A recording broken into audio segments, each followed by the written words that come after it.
Peres dan teman-teman CTC, kembali lagi dalam acara Class Talk dari Class and Train Official Center Rumah Sakit Cipto Mangunkusumo, Jakarta. Nah, pada siang ini bersama saya Dr. Jessica Halim, kita akan membahas nih mengenai pemakaian selang makan pada anak sumbing. Tentunya akan dibawakan oleh expert di bidangnya, yaitu Dr. Yoga Devara, spesialis anak konsultan yang akan membahas lebih dalam mengenai kapan sih sebaiknya kita menggunakan selang makan untuk anak dengan kelainan sumbing. Apakah benar nih bahwa pemakaian selang makan itu identik dengan kenaikan berat badan yang mungkin sering ditanyakan oleh orang tua? Nah, kalau gitu kita langsung ngobrol aja nih dengan pakarnya. Selamat siang, Dr. Yoga. Ya, Jessica, apa kabar? Baik, dokter. Bagaimana dok hari ini kabarnya? Hari ini lagi hujan besar di sini ya. Mudah-mudahan semua aman. Benar dok, semoga semua juga sehat ya dan senang melanjutkan aktivitasnya hari ini. Nah dokter, hari ini kita akan membahas topik yang sangat populer nih, bisa dibilang di antara orang tua dengan anak kelainan sumbing, yaitu pemakaian selang makan. Nah, kalau menurut dokter nih, kenapa sih kita perlu banget untuk mengangkat topik ini, dok? Oke, selang makan. Mungkin sebelum kita bicara lebih panjang ya, untuk yang baru pernah mendengar apa sih selang makan ya. Orang zaman dulu suka bilangnya sonde lambung ya, bahasa Belanda itu sebetulnya sonde, artinya pipa.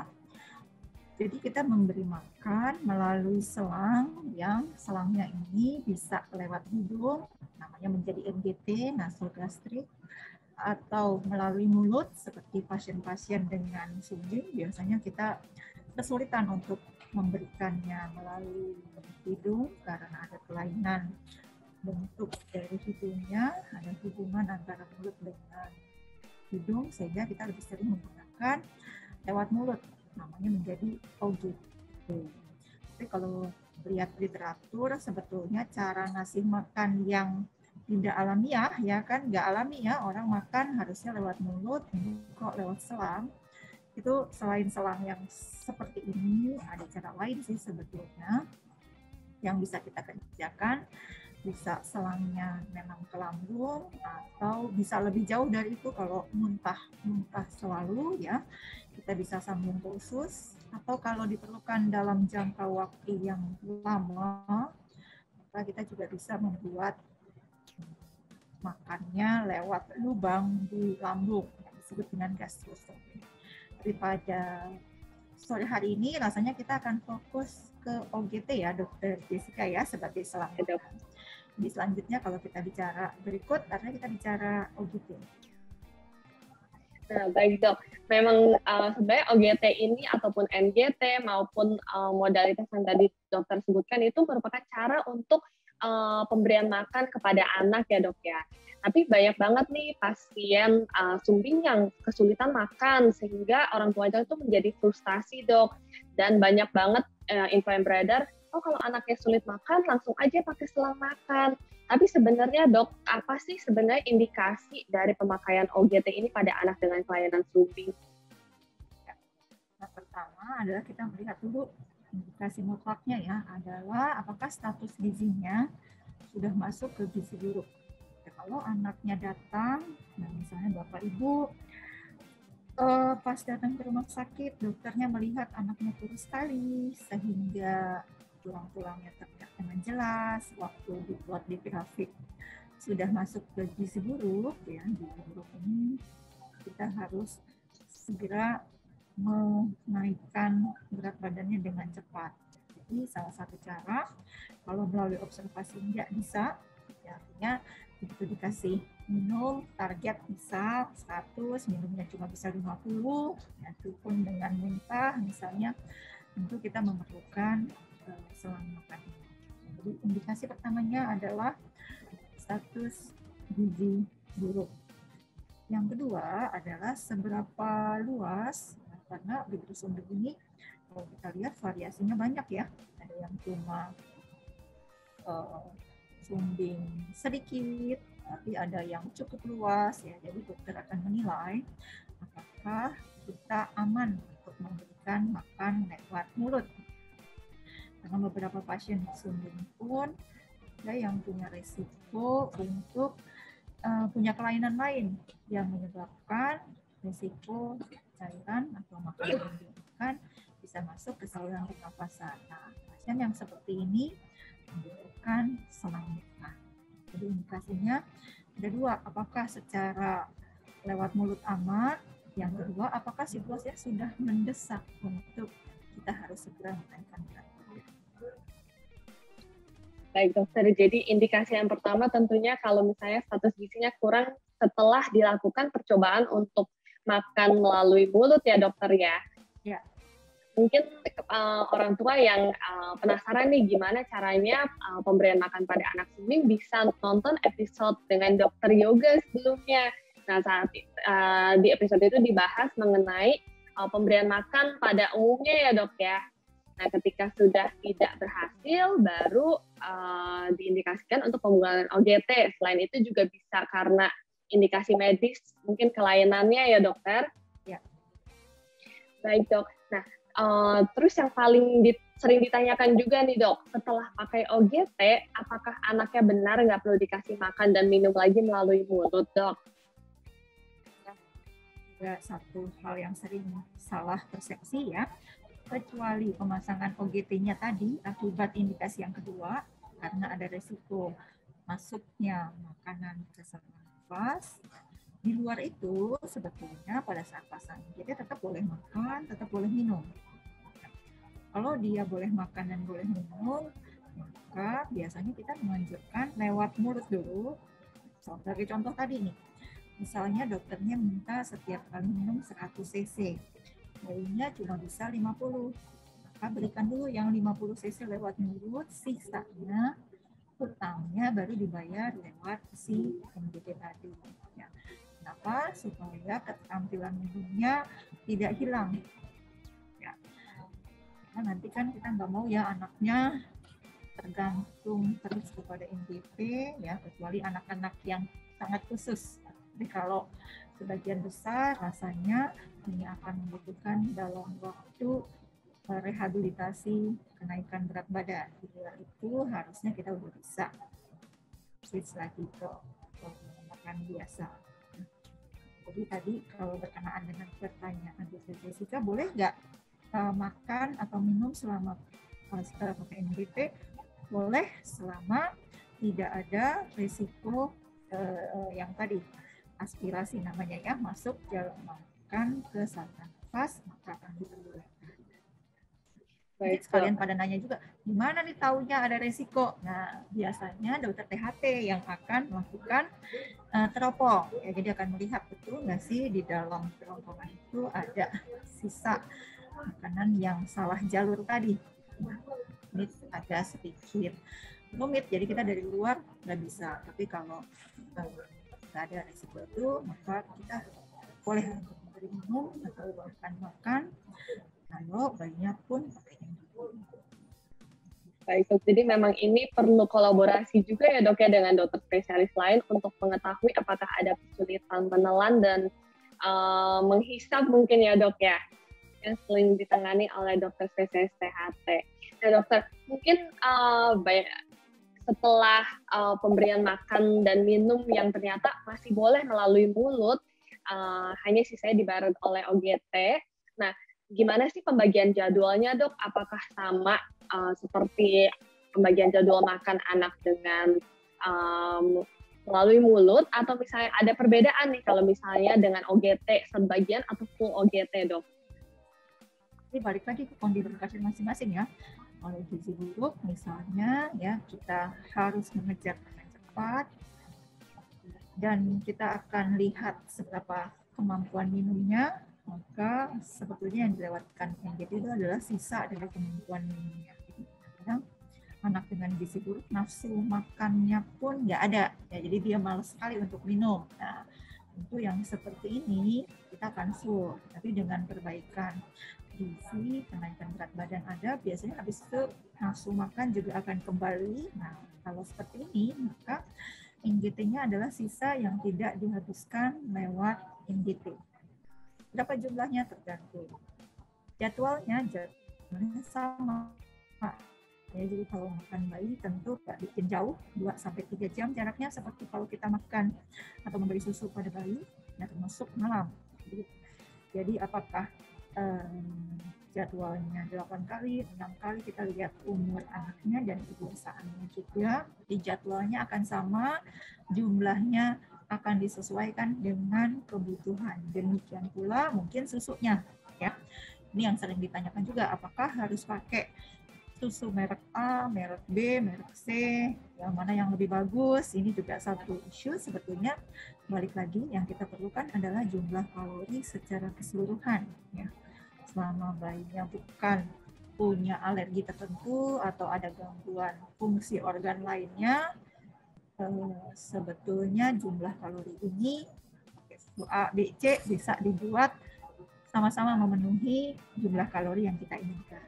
Kecuali anak Bapak Ibu, misalnya cairannya harus dibatasi, itulah kita akan menggunakan susu yang konsentrasinya tinggi. Tapi kalau enggak, dan anaknya mampu mentoleransi volume sesuai dengan yang kita anjurkan, maka kita akan menggunakan susu atau makanan cair yang standar saja. Baik, Dok. Jadi memang pakai OGT atau oral memang sesuai dengan kebutuhan anaknya ya, Dok, ya, disesuaikan jadwal maupun jumlahnya. Nah, Dok, mungkin banyak yang salah persepsi juga nih, bilangnya kalau pakai OGT itu bikin anak sering cepat naik berat badannya, Dok. Apakah benar sih seperti itu? Karena pakai OGT ini tidak terpengaruh sama kemampuan atau keinginan makan anak, ya kan kalau biasanya nih ibu misalnya dokternya udah ngasih tahu minumnya harus 100, boro-boro 100, 25 aja susah, misalnya 50 cc aja bisa sejam, itu pakai OGT ini akan hilang, ya. Jadi kenaikan berat badannya adalah karena kita bisa memberikan kalori tanpa harus tergantung dari kemampuan makan si anak. Jadi dia akan naik berat badannya. Tapi kalau misalnya ternyata yang kita inginkan jumlahnya 100, tapi yang bisa masuk tetap 50, walaupun pakai selang, ya nggak akan bisa naik ya, karena jumlahnya lebih rendah. Jadi sebetulnya nanti kalau pakai OGT, pasti kita akan menyesuaikan pelan-pelan. Jangan lupa, kalau pakai OGT misalnya diberikan kalori atau cairan pertama 75 misalnya, itu belum tentu berlaku seterusnya 75 ya, perlu evaluasi berulang untuk menyesuaikan dengan kenaikan berat badan. Baik, Dok, jadi memang pemakaian OGT ini bisa dibilang nggak sesuai dengan moodnya anak ya, makanya kesannya lebih cepat naik berat badan. Lebih cepat, ya. Ini satu-satunya cara yang diperbolehkan kalau kita tanda kutip memaksa makan ya. Jadi kan orang tua di luar ini sering ya, anak dipaksa makan menghabiskan, sebetulnya kalau lewat mulut biasa nggak boleh tuh, kayak dicekokin gitu nggak boleh ya. Tapi kalau pakai NGT, sebetulnya kita OGT, kita memang memaksa dia makan walaupun mulutnya nggak mau, walaupun dia tidur, kita tetap bisa memberikan makan. Keuntungannya tentu berat badan bisa naik asalkan jumlah kalori yang diberikan sesuai dengan yang direncanakan. Tapi memang pemakaiannya harus terindikasi ya, Dok ya, secara medis ya, Dok. Maka dari reference atau teman-teman CCD di luar sana, kalau misalnya ragu boleh konsultasi ke DSI-nya dulu ya, Dok ya. Ya. Baik, Dok. Nah, mungkin banyak yang mengalami kesulitan nih, Dok, setelah pemakaian OGT, kok anaknya masih suka muntah-muntah ya, Dok ya. Kira-kira apa aja sih tantangannya kalau pemakaian OGT seperti ini pada pasien anak sumbing, Dok? Oke, pada pasien anak yang pertama nih, walaupun anaknya dengan sumbing atau enggak dipasang OGT, yang pertama sebenarnya masalahnya apakah anaknya bolak-balik cabut atau enggak. Ya, namanya ada benda asing di mulut, di daerah kerongkongan, bikin enggak betah. Awalnya pasti kalau anaknya kecil atau besar pun punya resiko, baru dipasang, udah dicabut lagi. Jadi itu yang harus dijaga pertama. Ini saya suka menganalogikannya seperti kita pakai anting baru. Kita kalau pakai anting baru tuh rasanya telinga berat sekali ya. Walaupun kalau kita lihat ya antingnya sih nggak ada berat-beratnya, seberat-beratnya anting kan kecil. Tapi kita sangat aware bahwa kita pakai anting. Tapi dengan berjalannya waktu itu akan hilang. Jadi tantangan pertama yang paling berat adalah memastikan bahwa berusaha anak terbiasa dengan adanya benda asing di daerah mulutnya sehingga nggak dicabut-cabut. Yang kedua adalah masalah toleransi tadi. Di atas kertas kita bisa nih memprediksi nih, oh anak ibu 5 kilo berarti harusnya bisalah menerima 150 cc misalnya. Tapi kan kapasitas lambung tetap walaupun ada hitungannya belum tentu persis ya. Kita kan nggak mobil ya yang setiap 2000 cc pasti ketahuan lah kapasitas tankinya berapa gitu. Nah ini kan enggak. Jadi kita akan menilai toleransi berkaitan dengan muntah tadi. Ada anak yang toleransi minumnya bagus, kita bisa naikkan dengan cepat, tapi ada anak juga yang toleransi minumnya nggak bagus. Nggak bagus itu artinya kita kasih volume yang lebih besar, nih jadinya muntah. Nah, tentu ada trik-trik tertentu untuk supaya nggak jadi muntah.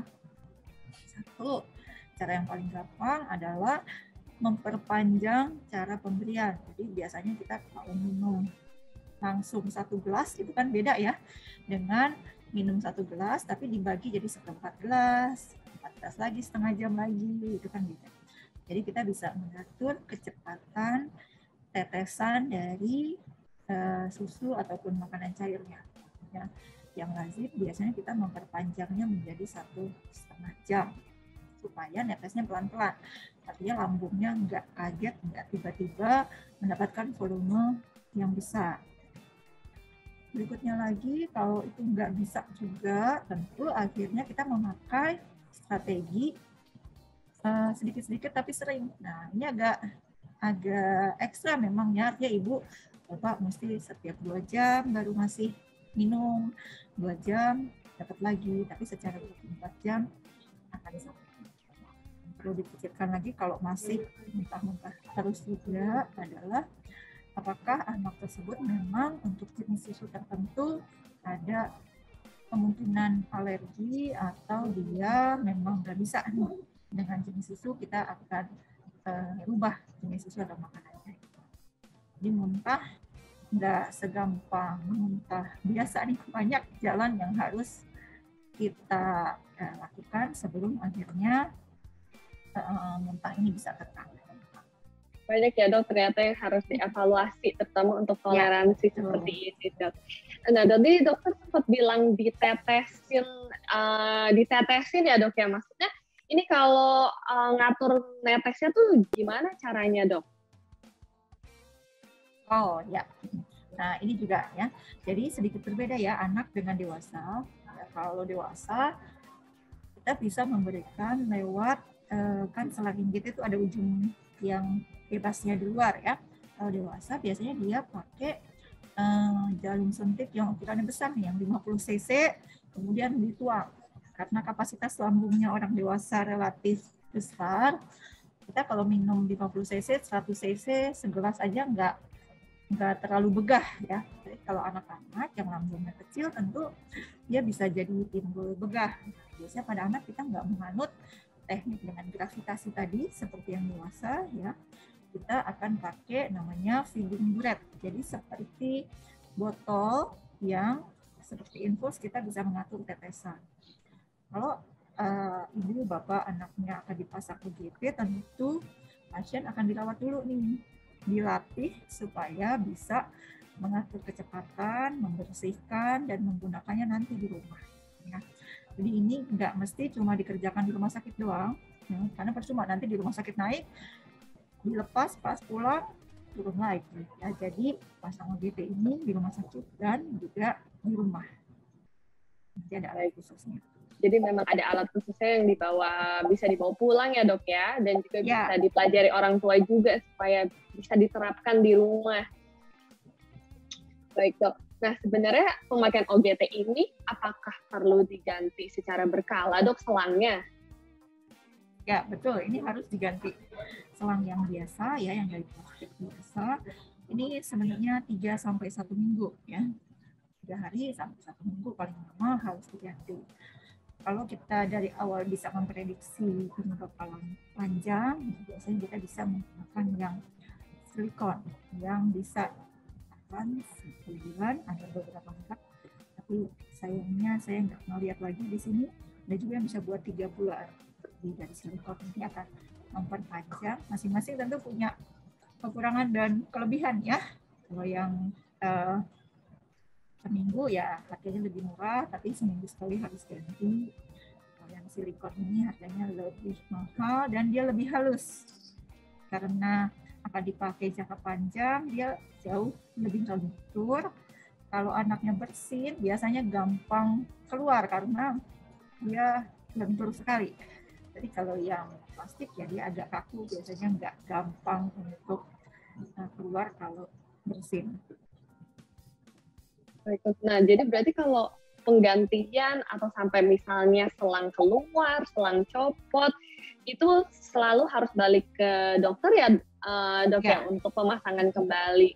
Ya, sayangnya seperti itu ya, karena sampai sekarang kita belum punya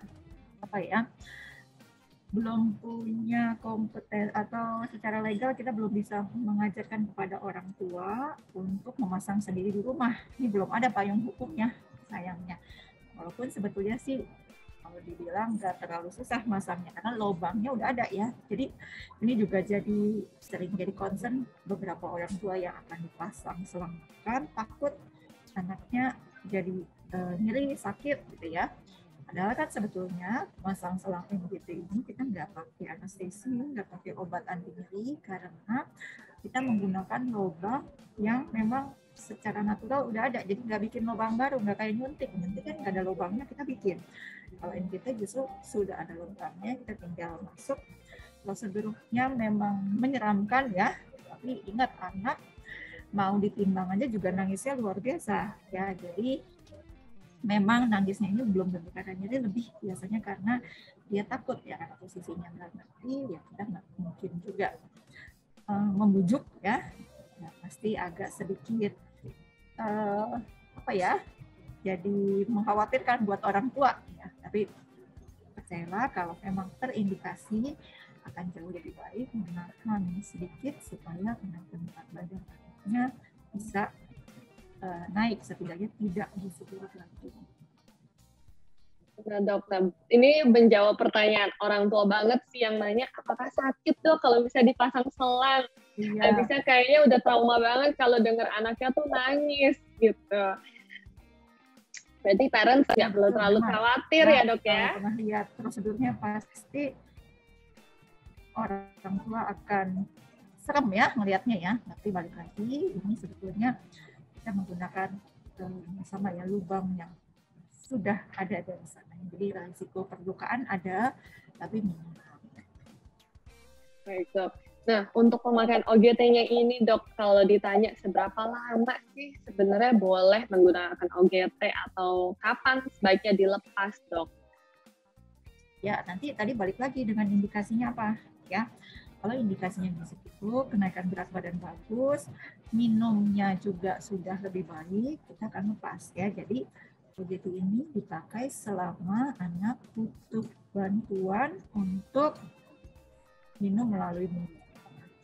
Ceritanya tadi jadi berbeda kalau yang nomor 2 tadi ya, yang karena ada resiko aspirasi. Kita akan menilai berkala per 3 bulan misalnya untuk menilai apakah sudah ada perbaikan atau tidak. Jadi balik lagi indikasinya. Sebagian besar lebih untuk menaikkan berat badan, tapi nggak bisa juga gini, kalau target berat badan 10, udah sampai 10, tercapai ini, udah saatnya lepas. Lihat lagi, apakah 10 ini proporsi minum lewat mulutnya sudah besar atau masih tetap cuma 20-30 cc, karena kalau enggak nanti dilepas turun lagi ya. Itulah pentingnya pada saat pakai MGT, kesempatan minum kalau ini aman tetap dilanjutkan supaya enggak lupa anaknya dengan minum tadi. Baik dok, berarti kalau misalnya mau dilepas, apakah ada penyesuaian dulu dok? Misalnya kayak lebih banyak dikasih lewat mulut gitu dok? Nanti ada teknik-teknik penyesuaian ya. Kalau kita mau lepas, biasanya kita akan lihat berapa banyak yang bisa lewat mulut ya, atau pelan-pelan yang siang itu lewat mulut semua, yang kita cuma dipakai malam ya. Ada banyak beberapa teknik yang bisa kita kerjakan sampai kita yakin bahwa oh ternyata anak ini lewat mulutnya sudah hampir bisa lah 80%, sehingga kalaupun kita lepas, otomatis bisa mempertahankan berat badannya. Baik dok. Nah, kalau ini dari pengalaman orang tua sih dok, banyak yang bilang anaknya jadi males makan mulut nih sejak pakai OGT. Kira-kira gimana caranya untuk menstimulasi kembali dok? Ya betul. Jadi satu-satunya cara menstimulasi adalah memang dipakai mulutnya. Ya jadi kalaupun misalnya dalam keadaan ekstrim anak ini lagi nggak boleh pakai mulutnya karena ada resiko aspirasi tadi, ya, maka kita tetap akan menstimulasi dengan menggunakan misalnya DOT atau pada rehabilitasi medik biasanya mereka juga punya teknik tertentu sehingga anak tetap aktif untuk melakukan gerakan seperti mengunyah atau menghisap.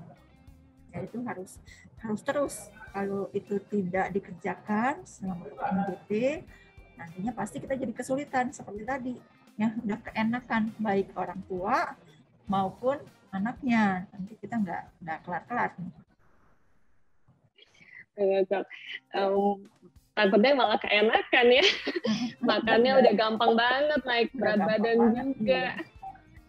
Baik, tapi memang harus rutin juga ya dok ya, kontrol ke dokter spesialis anak tuh kira-kira idealnya berapa sering ya dok untuk kontrol kembalinya? Awal-awal mungkin kita akan melakukan kontrol setiap minggu ya, karena biasanya pada saat awal disitulah masalahnya timbul yang muntah tadi atau diare atau macam-macam. Jadi kita akan lihat toleransi biasanya di awal-awal sampai melihat kenaikan berat badan. Tapi kalau udah stabil bisa 2 minggu, nantinya bisa per bulan sekali. Yang penting harus close monitoring juga ya dok ya, supaya masih tetap on track juga. Nah dokter, ini kita udah bahas banyak ya dok ya mengenai OGT. Semoga parents juga semakin mengerti mengenai indikasinya dan bisa membedakan kapan istilahnya perlu pakai selang makan atau misalnya masih bisa dicoba ya dok ya dengan makan dari mulut. Nah, kira-kira dokter ada pesan nggak nih kepada orang tua yang mungkin lagi berjuang untuk meningkatkan berat badan anaknya dok? Oke, jadi karena kita topiknya hari ini adalah pembahasan tentang selang makan ya. Jadi yang pertama, apabila sudah dinilai membutuhkan selang makan oleh dokter, maka jangan ragu untuk segera melakukan. Nanti anjuran ini berdasarkan indikasi ya, demi supaya gizi buruk, misalnya karena gizi buruk tentu gizi buruknya cepat teratasi. Dan tentunya untuk anak dengan sumber lanjutan, kenaikan berat badan yang bagus, gizi bagus, tentu juga akan berpengaruh terhadap hasil operasi dan risiko komplikasi infeksi pasca operasinya. Jadi kalau memang sudah terindikasi jangan ragu. Tapi kalau sudah dipasang jangan keenakan, ya. Jadi tetap kalau boleh dari dokternya intake lewat mulut, ya nggak ada kontraindikasi yang seperti kita bahas. Maka jangan lupa selalu menstimulasi kemampuan minum atau makannya walaupun sedang dipasang MDT. Supaya nanti pada saat kita ingin melepas MDT karena berat badannya udah bagus, nggak kesulitan ya, nggak jadinya kayak pingpong nih, MDT-nya dipasang naik, dilepas turun, bolak-balik, nah itu nggak ke situ tujuannya nantinya. Ya. Dan bila memang akan dipasang MDT, pastikan ibu, bapak, pengasuh lain yang akan membantu di rumah mengerti betul. Jangan malu untuk bertanya, jangan ragu, ya, supaya nanti di rumah nggak kesulitan. Ya, tentunya pertanyaannya akan cukup teknis, ya. Biasanya tiap anak juga berbeda-beda tingkat kesulitannya. Jadi silahkan jangan kalau banyak ibu-ibu nih. Sayangnya seringkali gini, kata tetangga saya, kata teman saya, nah jangan ya, kondisi anak ibu belum tentu sama persis dengan yang ibu dengar di tetangga, di internet. Jadi memang sifatnya kalau ibu ini individualize ya, jadi prinsipnya sama, tapi aplikasinya untuk tiap anak akan sedikit berbeda, itu bisa saja. Benar, memang penanganan anak secara general nggak cuma anak dengan kelainan sempit ya dok, perlu komunikasi juga antar keluarga dengan dokternya, dan juga bisa dibilang perlu dukungan ya dari seisi rumah. Iya betul. Kita mewujudkan ya outcome-nya yaitu berat badan anak yang naik dan terkontrol ya dokter. Baik dok. Terima kasih banyak dok untuk informasi dan juga ilmunya yang diberikan pada siang hari ini mengenai pemasangan selang makan pada anak. Semoga orang tua yang masih ragu-ragu sebelumnya sekarang lebih yakin ya dok, dan juga lebih luas wawasan dan juga pengetahuannya tentang pemakaian selang makan ini untuk anak sumbing. Baik dokter, terima kasih banget atas waktunya dok. Mungkin kalau misalnya yang masih bingung boleh nanti konsultasi ke dokter spesialis anaknya atau misalnya ketemu dokter yoga, dan juga bisa nonton episode dokter yoga sebelumnya mengenai pemberian makan pada anak sumbing ya dok ya, terutama untuk anak-anak yang masih bisa diupayakan intake melalui mulut. Baik, terima kasih dokter atas waktunya. Semoga parents dan juga teman-teman saya di luar sana selalu semangat dan kita berikan yang terbaik untuk anak-anaknya. Terima kasih dokter, selamat siang. Sampai berjumpa di episode selanjutnya.